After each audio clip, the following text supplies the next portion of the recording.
Well, hello everybody and welcome to COVID-19 and cybersecurity side effects or business as usual at FirstCon 21. And hello from me as well. And actually, Righard, we always show some kind of movie or something like that in the beginning, isn't it? What have we at this moment? At this moment we have something really relevant and funny, but there's always a learning moment. Let's watch the video. So this girl's coming in with her mask on. You all need to see this. Hey, Joe, look at this ghetto ass piece. Hello. How you doing? Pretty good. I need 10 on pump one, please. Where'd you get that mask from? Well, since we have to wear them and it makes it harder to breathe, this makes it a lot easier to breathe. Cutting it? Mm-hmm. Yeah, I'll do that too. Thanks for the advice. Appreciate you. Yeah, so as you can see, it's a really funny video. Funny, but COVID-19 related as well, and also cybersecurity related. How many of you did notice at the 4 seconds that the PIN code of the POS was actually visible?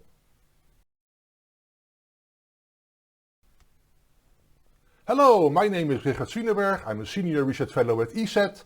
I'm in this industry since 1988, so that is already 33 years. That's a long time. And since that time, well, I did so many things. I could have written a book about it. I have not done that, but I'm happy to be here. Yes, and hello, I'm Eddy Willems. I'm security evangelist of G-Data. I'm a board member of so many organizations, too much to name actually. And I'm also a long time in the industry. And actually, I did write a book about it, and that's Cyber Danger. You can see it over here. And it always starts with memories, isn't it? At least that's what we always do. And let's have a look at the beginning of 2020, when of course we started that year with ransomware. And ransomware, well, we saw a lot of attacks all over the place, ranging from the US to the EU, to Asia, and to a lot of countries actually. But then it all changed, isn't it, in March 2020, when the pandemic started. Of course, ransomware didn't stop. That's also what we will see a little bit later on. But let's now concentrate on a couple of other things. With the massive sudden move to home offices, it was basically opening Pandora's box. It was almost like an unboxing video, not knowing what you were unboxing. Besides technical IT problems that people discovered being at home, people also started to hoard, especially toilet paper. You may have all seen the results in the grocery markets. As we do all need toilet paper, but like with IT problems, you fall back to certain solutions. And that also showed that people working from home, it really showed how people didn't understand info security. One of these things was we had to go into Zoom meetings. And everybody is now talking about Zoom meetings like it's the normalest thing in the world. But there was a lot of problems in the beginning when people had to move over. Eddy, can you divulge something like some information about the Zoom meetings? Oh yes, Zoom meetings. Yeah, before, you know, it was just a small, tiny thing we sometimes used, or maybe not at all. But of course now everybody seems to use it. And of course it all started with, let us say, the Zoom meeting from Boris Johnson, where Boris Johnson, of course, actually, took a screenshot and put that somewhere on the internet. And you need to know, in the beginning, Zoom was not really protected quite well. Actually, by doing that, there was, of course, a possibility that, somebody else used that Zoom ID to get inside the meeting, because there was actually not really a password required. And that's, of course, one of the problems we saw in the beginning. Zoom was completely not prepared, and that, of course, is always giving a lot of security problems. And that's also what we saw. And that's not only the only thing we saw, because of course Zoom became very popular, and we saw also an enormous amount of domains, Zoom domains, registered in early 2020. If you look at these statistics, for instance, you can easily see that. And that was not only the thing we saw as well, because we also spotted something completely different. Even the Zoom and the WebEx themed adware seems to become also quite interesting and seems to be also becoming very popular those days. Look at this graphic where you can easily see that when the pandemic started, well, this theme also started, unfortunately. Of course, that brings us to, of course, some good useful tips for people using personal IT to work from home. And that's something the National Cybersecurity Center released at some point, which is a good thing, isn't it, Righard? Absolutely. The report is really well written. Really great advice, but people are not really following it, and that's also because of something else. People are like being tricked a lot, and we know about phishing and social engineering, but now we have something similar with video conferences, with actually waterholing, where people are getting invites for, like, they think is a Zoom meeting with a company or somebody they know, but in reality it actually is a Zoom meeting where they are going to connect to some criminal or somebody trying to steal like information from them. And before you know it, because everything is spoofed, you don't know what's going to happen. What happens when you do connect? Will you or your employee give information freely? Because it seems the invite is coming from like a known company, but it is actually like a criminal doing that. And even worse, sometimes it happens that people post selfies where they are in an online meeting, and this happened with a confidential conference call between the Ministers of Defense of the EC. One of them had to work from home due to COVID-19 symptoms, proper social distancing, but due to the post of a Dutch tech journalist, he could easily connect to the call. But Righard, isn't that not covering much of, well, a lot of issues actually we presented earlier? Absolutely. We have written, actually in 2010, we both together wrote a paper about this, and I'm pretty sure we should do an update on this because everything that we actually predicted materialized and still happens. But that's not the topic for today, Eddy, so let's do that another time. It just shows you right now that professionals working with social distancing, advising people, don't understand InfoSec. And another thing that I really dislike, the answers that people sometimes give, like the advice. So something we always have been working against is like the advice to people online, the education, the awareness. And here we have like frequently asked questions from the AIDS prevention in the Netherlands, like telling kids how to do safe sex is by sexting or phone sex. Sexting with group using Skype, Zoom or Microsoft Teams, or using webcam sex because that keeps you safe from COVID-19. It is exactly what you and I have been telling for years, to be careful what you do on the internet, and now professional organizations are actually advising against it. And that is really worrying. And some good things, of course, of the internet is that information is freely available. It's easy to search for information, and the spike on information on the coronavirus was expected. Except this is a graphical representation, the statistic, and it's coming from a weird place. Why would you look for information on the coronavirus here at Pornhub? Really, it is beyond me. In general, visiting lots of those pornographic sites may lead to being bombarded with adware, but also malware. And we have seen a lot of COVID-19 related malware. It was the perfect social engineering angle, trying to have people open or starting malicious content. Numerous campaigns about abusing COVID-19 were seen, and many of them resulted in, well, actually what Eddy already mentioned, many of them resulted in ransomware being launched on your system. And it was clear that the human factor is an important aspect that should not be under or overestimated within the realm of cybercrime. Eddy, do you have like some information about the human factor? Well, how do we get infected or hacked? Well, I actually created a formula about that. And I describe in this formula, which you can see over here, a cybersecurity problem. And a cybersecurity problem seems to be always related to the human factor, our curiosity, our naivety, we always clicking on the wrong link, typical human behavior. And it's always related as well to the technological factor, which is of course the malware, the malicious links, the exploits, the vulnerability itself. And it's always in a relation to each other. And that's actually what I call a cybersecurity problem. I've given a TEDx talk about it actually as well. And that should be out around this time. I also wrote a book about it, which is actually called Cyber Danger. So that's also the book I mentioned in the beginning. So you always can have a look at it if you want.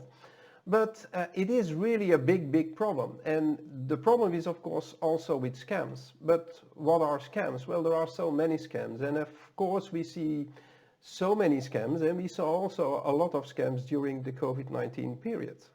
Actually, this one is a call for paper for the Cairo 2020 workshop. And look at this, Of course, it seems to be that it's I'm contacting you because I'm doing some research, etc., etc. But of course, it's a scam in the end. So even workshops can be targeted. So please be careful for this. And of course, it's not always related to this. Look at this one. Actually, people are selling oxygen. Well, who is selling oxygen? I wouldn't buy it, but well, it seems to became a trend during the COVID-19 period. But yeah. Anyway, let's talk about hacking, or should we call it maybe malleable malware, or is it maybe only phishing actually? Well, of course, hacking is always depending on, of course, a lot of things. And mostly it's depending on, vulnerabilities on the servers, on software on the servers, which are not patched. And that's one of the biggest problems. Of course, there are a lot of other problems we saw, like, for instance, this one.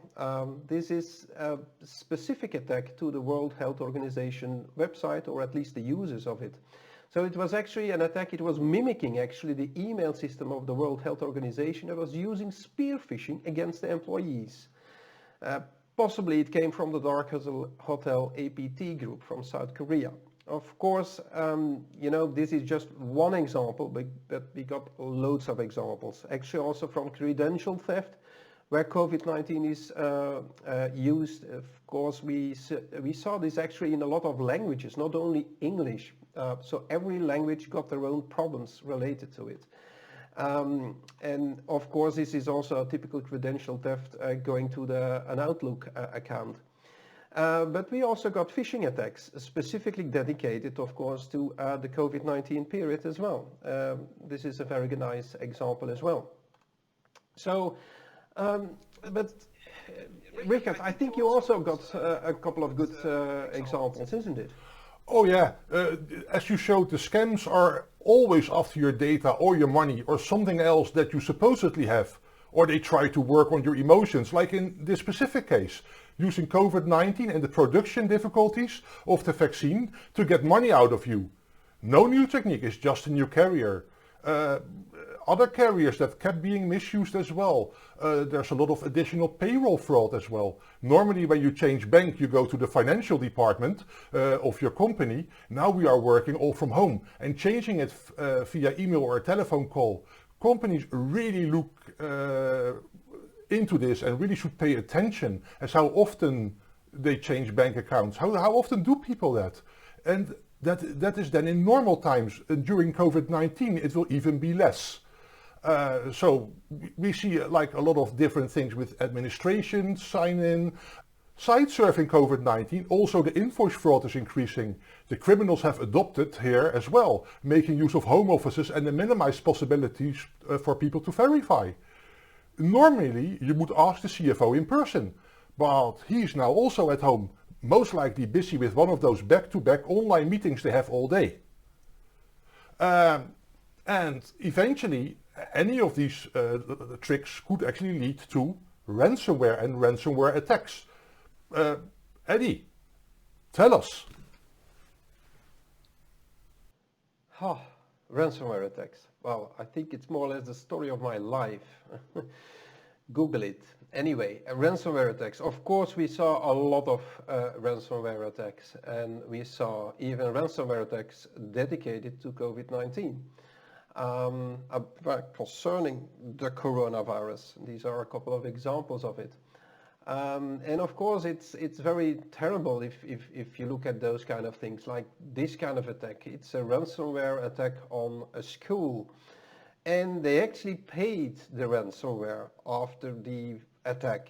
But, I don't like it, because it's actually stimulating the whole, ransomware industry. What do you think about it, Righard? You have a really good point here, and basically it boils down to pay or not to pay. For instance, the University of Maastricht, which you used as an example earlier on, they paid as well when the student systems were all hijacked and a ransom was being asked. And yes, I agree with you, the default should be not to pay.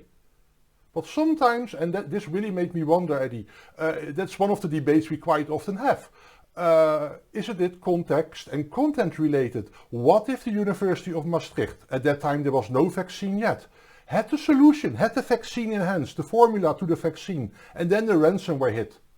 Is 200,000 euro or dollar too much to save a worldwide population and save millions of deaths? So I actually think, I know that we sometimes disagree, and that is fine, but I think that we always have to look at the context and the content as well of each specific case. It cannot be like a really black and white situation. Yes, that's actually true. Context and content are of course valuable, and yeah, it really depends. Still, I don't like to pay, in my opinion, because you're still stimulating the whole ransomware industry. But I know, because maybe if you take this example, the Colonial Pipeline paid 75 Bitcoin, or roughly 5 million to the hackers finally, to stop that crisis more or less. Was that a good thing to do? Well, maybe yes, because otherwise we could, it could become maybe a much bigger crisis, of course, all over the US. So that could be maybe the reason why we sometimes need to pay. But still, I have my doubts about it. I wouldn't do it. But yeah, of course. And of course, this is also a very interesting thing, because it shows as well that people are looking at it, and even the White House is looking at these kind of things as well these days, and that wasn't the case years before, because now it seems to become a very problematic thing. If something like a big pipeline is of course attacked, then of course the White House comes around and wants to do much more, I think. Isn't that the case, Righard? Absolutely. And I am really happy that countries now start to make like laws and regulations and policies around it. Maybe it was long overdue that they really started to look at the critical infrastructure and the critical software. And what is really important, the supply chain. Because the supply chain is quite often right now the most used factor for corporates to get infected or to be abused or misused. It's a different topic again for a different presentation, but yeah, the critical infrastructure really needs to be addressed. But Eddy, I am sorry, I interrupted you. You were talking about ransomware. Just continue with that. Yes. So let's continue with one of the other things we saw as well. Well, there were also some, of course, hospitals attacked with ransomware during the COVID-19 period. And even this title came up. A patient dies after a ransomware attack hits a hospital. And that was in Germany. Now, this was not the first time actually. If you go back a little bit in time, we saw a similar thing in 2016, where the Hollywood Presbyterian Medical Center, for instance, also was attacked. And also a lot of people needed to be moved out of the hospital to be taken care of. So it was not really the first time. Now let's go back to that sample, to, this title. A patient dies after a ransomware attack. So it seems to be coming from that ransomware attack. Well, isn't that really so? Well, hold on, Eddie. If he didn't really die from the ransomware attack, that makes at least this title, fake news. Ransomware is not fake news, but the title on this article is fake news. And that is always worrying me. Fake news is not something new. We see it every day. Actually, one of the latest fake news, of course, is the conspiracy of 5G causing COVID-19. One of the earlier ones, a really early one, was that the plague was caused by the Gutenberg Bible being press printed. Now, that is of course a very interesting thing if you know that already then fake news led to conspiracy. Fake news and hoaxes, basically we have to do one thing. If it's fake news or a hoax, or about the COVID-19 vaccine advertisements, please do not forward these, because forwarding fake news, forwarding hoaxes is actually adding to the problem. And we have people starting to trust them and believe in them, and that is not really a good thing. And a similar thing with fake news, or at least the wrong news, is with tracking apps. Tracking apps have some issues, or maybe they had. We have to be careful there as well, but they also have some purpose. Yes, they have purpose, of course. How tracking apps? I would love to avoid that topic, but still it's very important. And of course we all know how tracking apps work, I suppose, so we're not going into detail about that one. Most of the tracking apps works on through this mechanism, actually, the decentralized privacy preserving proximity tracing, which is a very good kind of thingy. But there is always also a lot of talks about the challenge of those proximity apps and the tracking apps. Because think about this one. The Electric Frontier Foundation put out a couple of things about this one. Because sometimes, for instance, you could track somebody, or you could, be in contact with somebody, which is just, next in a car next to you, in stop of some sign or whatever, because or there was a roadblock or whatever or something like that. So there are a lot of things which are not really causing that you could be really in real contact with that person. So there is a lot of things to say about that, and I think even, well, maybe Righard has even more to say about it, I think. Absolutely. I fully agree with you that we should install all these kinds of tracking apps, as it can help to have you feel safe again, or to get some freedom back. But I also like to be warned myself when I have been in the vicinity of people that are or have been infected. But I also like to be warned when something is really wrong. And of course, we have to look at the security and privacy of all these COVID-19 trackers. There are many problems. Here you have on the screen several of them that had some issues, emphasizing had. I'm not saying that they're all completely without issues anymore, but then we simply don't know. Basically, many people are concerned about the privacy. And the privacy with those trackers, it is one thing. In a modern society, privacy should be a granted right, and rightfully so. But are we running the risk of data exfiltration due to breaking the privacy? Many people think and are concerned about the privacy with the COVID-19 tracker and the COVID-19 vaccine passport that is coming, rightfully or wrongfully so. Besides, it is a means of getting back to almost normal life. Many people complain about their privacy, but they at the same time put their entire life on Facebook, Instagram, TikTok or other social media. And you have the possibility to not take the passport. There's always the option of doing a PCR or quick test, or not travel or visit a cultural event. Realistically, of course, as it's an app, we will see fake apps too, and that's why we have to be careful. Be careful because they will appear, and you should not load them from unofficial sources. Even then, when you load them from official sources, you have to be careful. Do look at the permissions. Permissions that are granted is a really important aspect. For instance, a COVID-19 tracking app does not have to send SMS messages or to make calls. So they do need access to your microphone either. Sorry, they do not need to have access to your microphone either, or your contacts. So just paying close attention to permissions can already be a big help. But the tracking apps actually is only one part. The mobile danger arena is much larger. Oh yes, mobile dangers. Well, talking about mobile dangers, we didn't talk about it that much, except of the tracking apps, of course. But we have other good examples, unfortunately. So these are actually also, well, let us say, contact tracing apps, which actually didn't do what they wanted to do, or what they shouldn't do. Actually, these are examples of the Cerberus banking Trojan, for instance. So we saw also a lot of mobile malware related to COVID-19. And think about this one, COVID locker ransomware. I can tell you, if you want to get rid of, well, ransomware on your phone, it's really terrible. It's not that easy. No, really.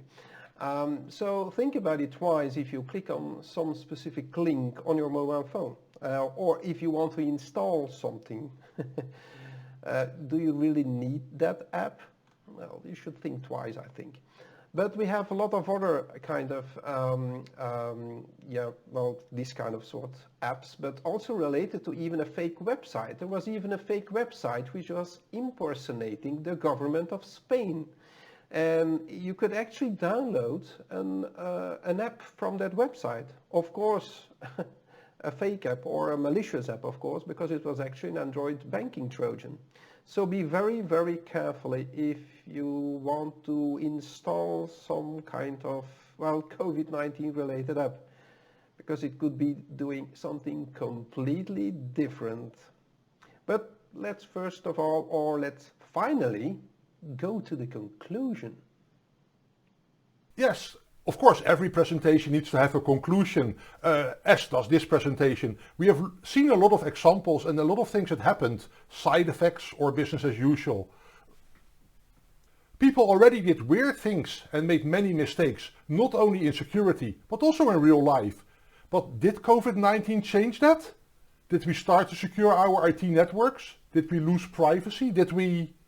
Well, to be honest, nothing really changed from an IT security point of view. It was business as usual, at least for those that were paying attention. It's just for those that were prompted to act, that had some real side effects.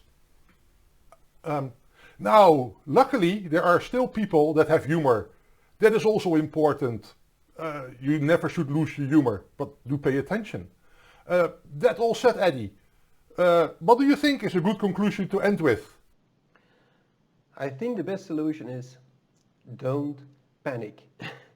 And that's a very good solution, always, isn't it? But also, it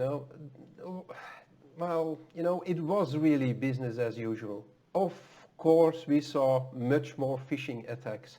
And of course, we saw much more ransomware attacks. And of course, we saw a lot of, COVID-19 related attacks.